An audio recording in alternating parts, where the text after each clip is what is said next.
What is going on, ladies and gentlemen? Welcome to your 14th Photoshop tutorial, and in this video I'm going to be talking about the lasso marquee tool. Now, the lasso tool is basically a selection tool like the rectangular or elliptical marquee tool. However, unlike these tools, we aren't limited to a specific shape like a rectangle or a circle. What the lasso tool allows you to do is it allows you to make a selection whenever you have like an abnormal shape like a head or Kirk's head right here. So make sure that you're working with a basic lasso tool, not the polygonal or magnetic lasso tool. We're going to be talking about these in the upcoming tutorials. But in order to use the lasso tool, go ahead and get it selected, and you want to click and drag around your shape or whatever you want selected. So click and drag around here. Now, obviously, this is better than the rectangular or circle because we have complete freedom over abnormal shapes. The only drawback to this is you need very good hand-eye coordination to use it. So whenever you made your selection, just go ahead and release the mouse, and it's going to snap to the end, and it's basically going to close your path and make a selection. So as you can see, like I said, complete freedom. The only drawback is if you, I don't know, maybe you had a lot of Red Bull and maybe you did a line of cocaine and you want to try to use this, it would be like, trying to make a selection, can't do it because you're all coked up, got your little sugar high going on, wouldn't be the best tool for you. You might want to stick with something else. Now let me go ahead and make the selection again a little bit better. I probably shouldn't have done that little cocaine routine. But there we go. We have Kirk's head selected. And just like the other marquee tools, we have the add, subtract, intersect. So if we want to go ahead and add, we can make another selection, and it's going to add it to the current selection. So now that we have Kirk's head selected, say we wanted to add his body into here, we'll just go ahead and select that and release. Now we have one giant selection of Kirk's entire body.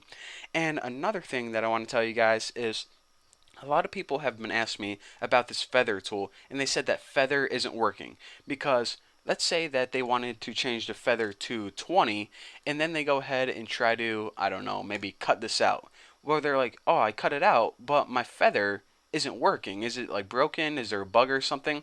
Well, it isn't working because anytime you use your feather tool, you need to change the settings before you make the selection.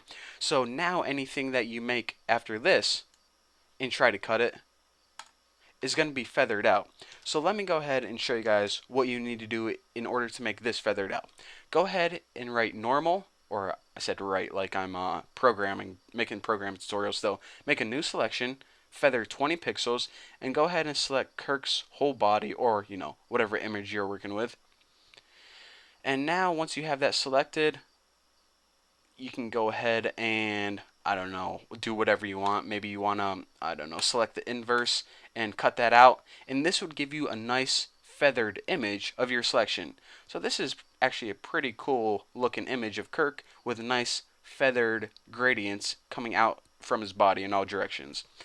Now the last thing that I want to talk to you guys about is a nice little shortcut, and let me just go ahead and open this up again. File, open, Kirk.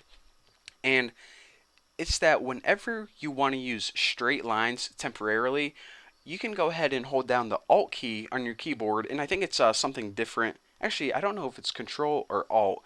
I've been using Photoshop on the Mac and the PC, so let me go ahead and see. So in order to use a straight line, I don't know, maybe you want to select this door, go ahead and hold Alt on your keyboard. Yeah, that's what it was. Alt, and just go ahead and click. And as you can see, I'm getting perfectly straight lines just like this.